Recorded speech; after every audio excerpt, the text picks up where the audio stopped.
Dia 85, Êxodo capítulo 37. Bezalel fez também a arca. Era de madeira de acácia e media 1,10 m de comprimento, 70 centímetros de largura e 70 centímetros de altura. Revestiu-a de ouro por dentro e por fora e fez uma moldura de ouro ao seu redor. Fundiu 4 argolas de ouro para os 4 cantos da arca, 2 para cada lado. Fez também varas de madeiras de acácia revestida de ouro.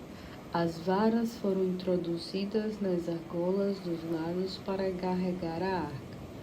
Fez uma tampa de ouro medindo 1,10 m de comprimento por 70 centímetros de largura. Fez também 2 querubins de ouro batido, um em cada lado da ponta da tampa. A tampa e os querubins formavam uma peça inteira. Os querubins tinham as asas estendidas para cima, cobrindo com ela a tampa. Estavam com as faces voltadas uma para a outra, olhando para a tampa. Ele fez a mesa com a madeira de acácia, com 90 centímetros de comprimento, 45 centímetros de largura e 70 centímetros de altura. Revestiu-a de ouro puro e fez uma moldura de ouro em volta dela. Fez também um friso ao redor de 4 dedos de largura e fez um enfeite de ouro com um bordado em volta do friso. Fundiu 4 argolas de ouro, uma para cada canto da mesa, onde estavam os 4 pés. Colocou as argolas nas pernas da mesa, pouco abaixo dos frisos, para que sustentassem as varas usadas para transportar a mesa. Fez as varas para transportar a mesa. As varas foram feitas de madeiras de acácia e foram revestidas de ouro. Também fez de ouro puro os utensílios para a mesa, os pratos, os talheres, as vasilhas para o incenso e as jarras para as ofertas de bebida. Fez também o candelabro de ouro puro batido, o pedestal, a haste, as taças, as flores e os botões formavam uma só peça. Eram 6 braços, 3 de cada lado da haste central.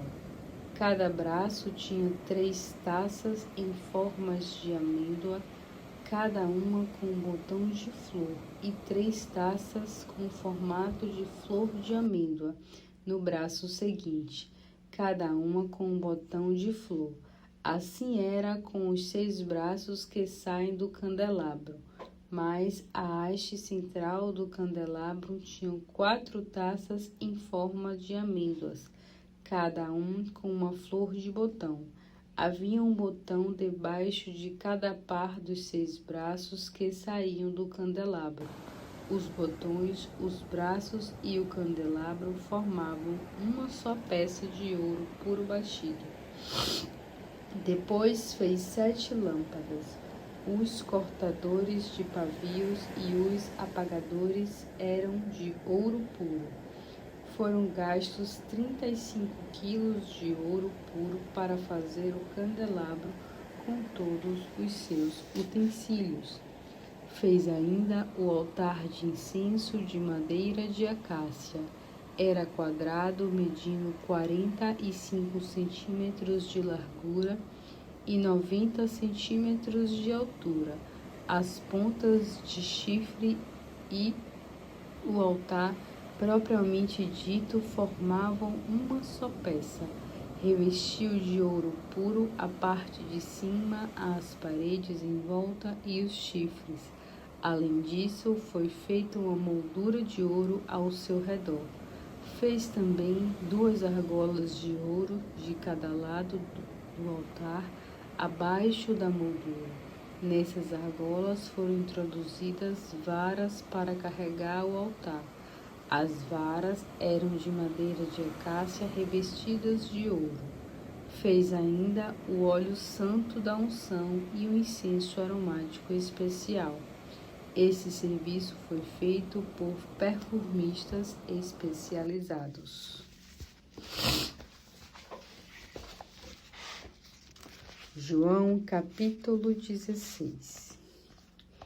Eu lhe disse estas coisas para que vocês não sejam abalados por tudo o que virá depois, porque vocês serão expulsos das sinagogas e, na verdade, chegará o tempo em que aqueles que matarem vocês pensarão que estarão prestando um serviço a Deus. Isso é porque eles nunca conheceram o Pai, nem mesmo a mim.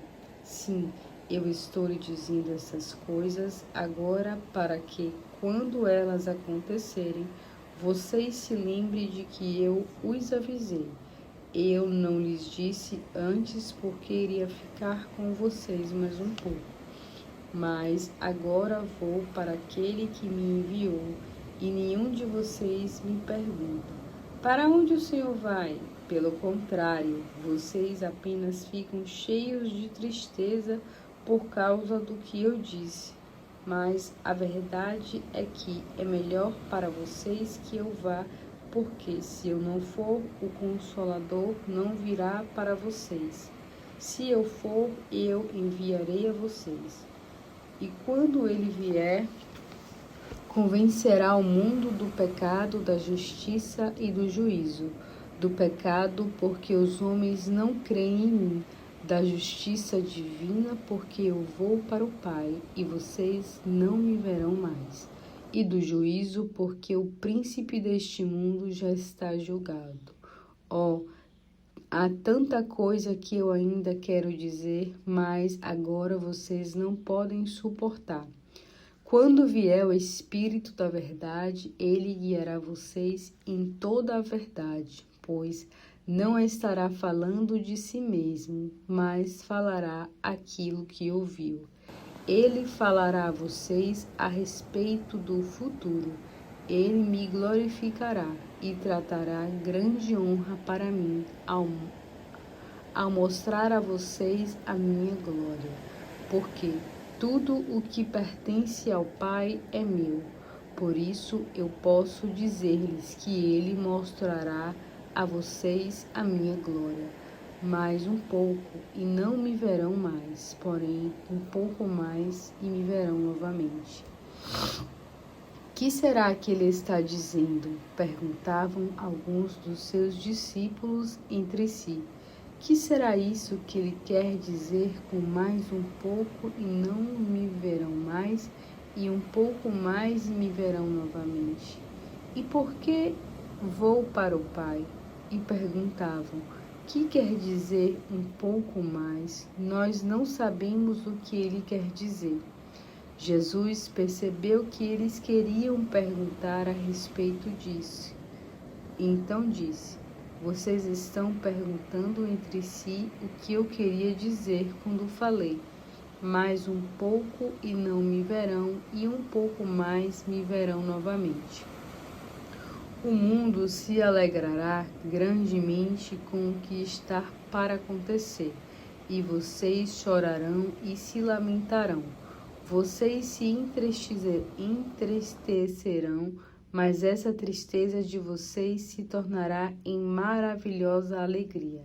Será semelhante à alegria de uma mulher em trabalho de parto quando seu filho nasceu. A sua aflição dá lugar a uma alegria imensa por ter vindo ao mundo uma criança. Assim ocorre com vocês. Agora vocês sentem tristeza, porém eu os verei outra vez, e então todos se alegrarão. E ninguém poderá roubar essa alegria de vocês. Naquele tempo não terão necessidade de me perguntar mais nada. Se pedirem algo ao Pai, ele dará a vocês tudo o que pedirem em meu nome. Até agora vocês não pediram nada em meu nome.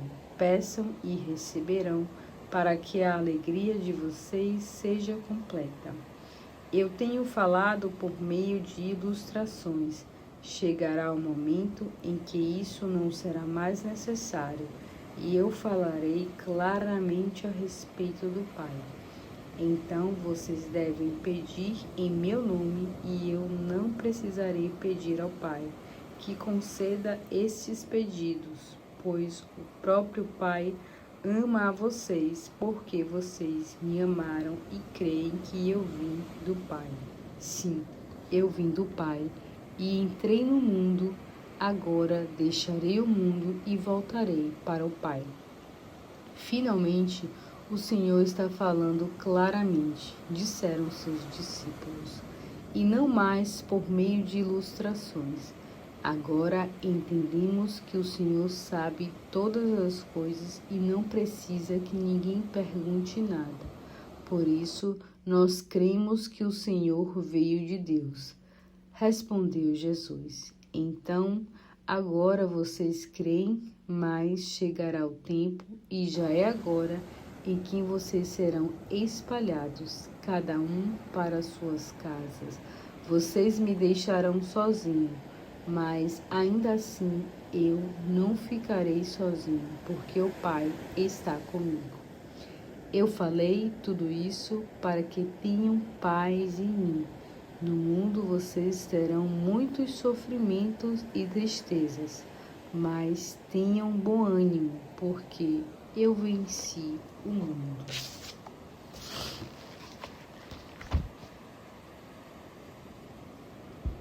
Provérbios capítulo 13. O filho sábio segue os conselhos de seu pai, mas o tolo zombador faz pouco caso da correção.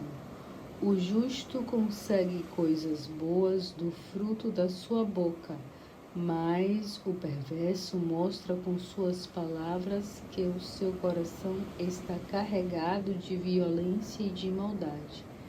Quem toma cuidado com suas palavras protege a própria vida, mas quem fala demais acaba arruinando a sua vida.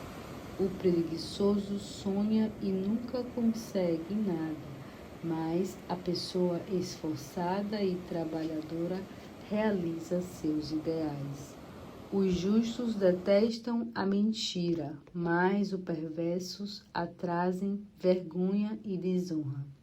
A justiça protege o homem que procura fazer o bem, mas o pecado é derrubado pelos seus próprios pecados. Alguns fingem ser ricos sem possuir coisa alguma. Outros fingem que são pobres e têm grande riqueza. O rico acaba usando a sua riqueza para pagar o resgate por sua vida, mas o pobre não recebe ameaças. A vida dos justos resplandece com a luz, mas a lâmpada dos perversos se apagará. Brigas e discussões são provocadas pelo orgulho, mas as pessoas humildes aceitam conselhos e se tornam sábias. O dinheiro que vem facilmente vai-se embora depressa, mas o dinheiro ganho com o suor do rosto acaba rendendo juros. Um sonho que demora a se tornar realidade acaba enchendo o coração de tristeza, mas o desejo realizado é a árvore da vida. Quem despreza a instrução sofrerá o castigo, mas aquele que respeita o mandamento será recompensado. O ensino do sábio é fonte de vida e ajuda a escapar das armadilhas mortais. O homem de bom senso consegue amigos, mas a vida do infiel é um caminho difícil e cheio de perigos. O homem de bom senso sempre age com sabedoria, mas o tolo expõe a sua falta de compreensão da vida. Um mensageiro perverso causa a desgraça, mas o mensageiro cuidadoso traz cura. A pessoa que se rebela contra a disciplina acabará pobre e envergonhada, mas quem dá valor à correção receberá um tratamento honroso. O desejo que se realiza traz grandes alegrias ao coração. Por isso, os perversos nunca querem deixar de lado os seus planos maus. Aquele que procura a companhia dos sábios se tornará sábio também. Mas se você está na companhia de pessoas tolas, acabará mal. O mal persegue de perto o pecador, mas os justos sempre recebem a recompensa da felicidade. O homem honesto deixa a herança para os seus netos, mas a riqueza do pecador é guardada para os justos. A terra dos pobres produz com fartura, mas isso será desperdiçado se eles não levarem uma vida justa. O pai que não castiga o seu filho quando é preciso mostra que não tem amor por ele. Um pai que ama seu filho desde cedo o disciplina.